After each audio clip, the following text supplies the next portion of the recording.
O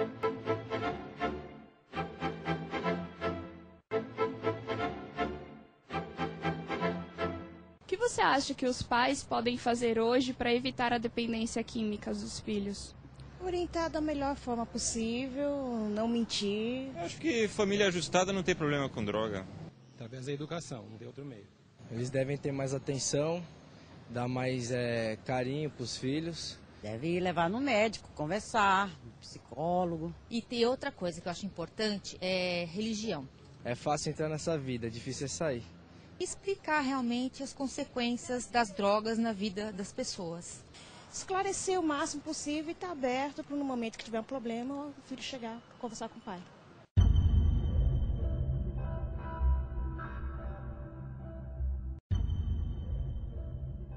Olá, é com renovada alegria que estamos juntos novamente no programa Transição, a visão espírita para um novo tempo. E hoje, um convidado muito querido que trabalha com um tema que é da maior importância nos dias de hoje, que aflige a muitas pessoas, muitas famílias, muitas comunidades, é a questão da dependência química. E o nosso convidado é o João Lourenço. Obrigada pela presença, João Lourenço. Uma honra, minha vontade realizada de estar aqui, né? Que bom. E a pergunta é essa, o que é dependência química, João Lourenço? É interessante que começar falando bem do ponto de vista médico, né? Isso. É uma doença como outra qualquer. E por que isso? Porque as pessoas começam a achar que é apenas uma maneira de viver, ou uma way of life, né?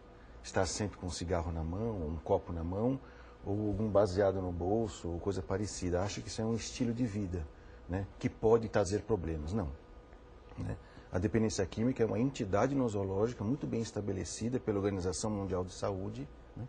É uma doença, ela tem uma série de características que a definem, que a descrevem, na qual você pode fazer um diagnóstico muito preciso e começar um tratamento. Porque se não tratar, achar que isso é apenas uma maneira de viver, ou que eu sei como usar, ou aprendi a usar, vai morrer. É uma doença que é fatal. Uma das características dessa doença, que ela é ser fatal. Né? E a quem pode ser acometido por uma...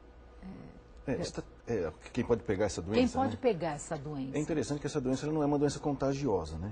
Então, vamos dizer assim, não é porque você tomou um cafezinho naqueles copinhos de boteco, né?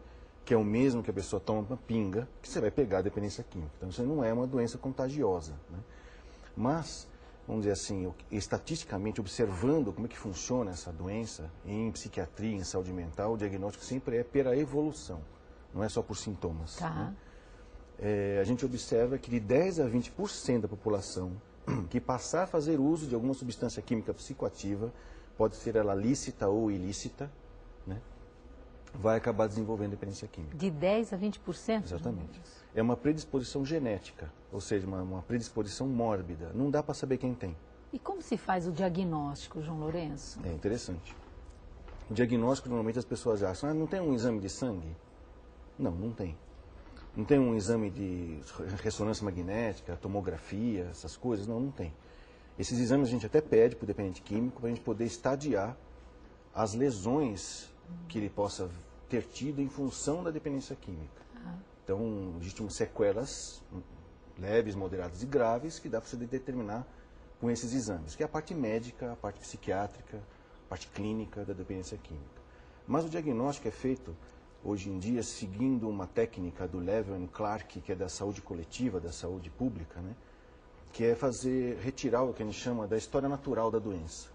Como, por exemplo, a história natural da verminose, né? Que é muito simples. A pessoa vai contar uma historinha para você que você já percebe, puxa, ela deve estar com um verme. Que história é essa?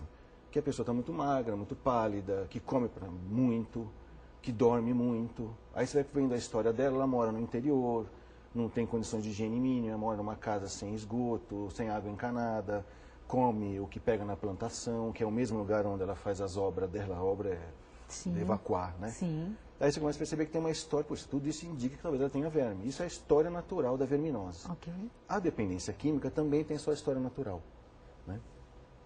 Com a diferença de que na verminose, se você pedir um exame, né? Ou até pode aparecer no exame de fezes.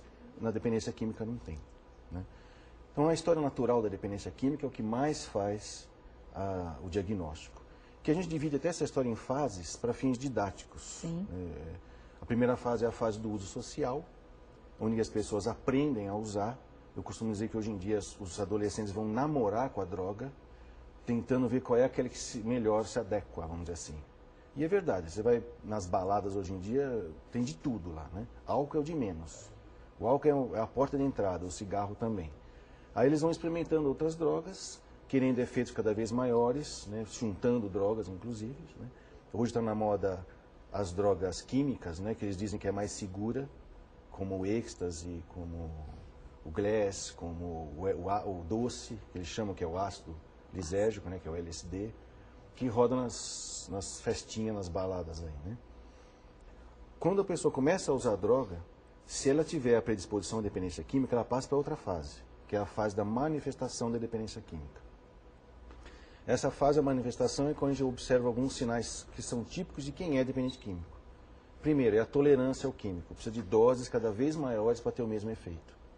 E aí não adianta só a dose, tem que misturar drogas também. E é quando então ela começa a ter os efeitos colaterais sérios, lesões mínimas cerebrais, de comportamento, assim, todo mundo percebe que ela mudou o jeitão dela, né? E aí, se ela não parar aí, ela vai para a terceira fase, que é a fase da dependência propriamente dita, onde ela precisa manter uma certa quantidade de químico no sangue, senão ela passa mal, né? Ou por abstinência, ou por fissura, como a gente fala, vontade de usar muito forte. E aí as lesões cerebrais são maiores, já começam a vir as lesões psiquiátricas. É onde a gente começa a perceber que o dependente químico já está caminhando para o fundo do poço. Essas três fases, o uso social, a manifestação da dependência e a dependência propriamente dita, nos anônimos, nos alcoólicos anônimos, nos narcóticos anônimos, eles têm uma maneira de nomear isso muito interessante, que a gente não esquece, né, que eu vou falar aqui. A primeira fase é a fase do macaco, que todo dependente químico, quando usa o álcool, a maconha, ou o calmante, seja lá o que for que ele vai usar, ele fica muito diferente do que a maioria das pessoas que são só usuários, né? Ele muda muito o comportamento dele. Tanto que ele passa a ser chamado, antigamente, o arroz da festa, né? Arroz de festa. Uhum. Se ele não beber e não usar droga, eles vão dar droga. Alguém paga para ele, porque ele fica tão diferente que ele anima, né? E aí o que acaba acontecendo? É a fase do macaco por causa disso mesmo, porque ele é o brincalhão. Depois, conforme vai entrando o fenômeno da dependência, que é precisar de doses cada vez maiores, as lesões começam a aumentar. E aí então ele começa a ficar muito irritado quando as pessoas falam para ele. Pô, você está exagerando. E por que as pessoas falam? Porque isso é uma pessoa querida. O dependente químico não é um malandro, um safado, um vagabundo. Mas ele vai começando a mentir, a fingir, a negar a doença. Ele não nega que usa, mas ele nega que está doente. E a negação é um problema inconsciente. Não é uma mentira. A mentira é consciente. Ele não mente que usa, mas ele não consegue perceber que tem problemas. E aí o que acaba acontecendo? Nessa fase, quando você vai conversar com ele já está com lesão cerebral, muito irritado por causa do uso das drogas, é a fase do leão. Então, da fase do macaco, ele passa para o leão. É quando ele começa a ir nas delegacias da mulher, porque bate na esposa, bate nos filhos. E eu não estou incluindo só os homens, não. Não, tá? mulheres. As mulheres também, que é um duplo estigma. Sim. Ser mulher e ser dependente químico é um estigma muito maior do que para os homens. Sim. E se esconde a dependência química da mulher porque é feio. Então, é aquela que mais demora para ser tratada. Puxa. E a última fase, a gente fala que é a fase do porco, que é quando ele já não toma mais banho, já não se cuida mais, perdeu o emprego, perdeu a autoestima, perdeu a dignidade, perdeu a família, ninguém quer mais aquela pessoa, porque todo mundo tenta ajudar, mas ninguém sabe como ajudar, porque acha que aquilo é só, coitado, ele bebe porque ele está triste. Não, ele bebe porque o pai morreu. E não é ele. Ele tem uma doença compulsiva que tem que ser tratada com conhecimento. Então essas três fases, qualquer um pode perceber. A fase do macaco, a fase do leão e a fase do porco.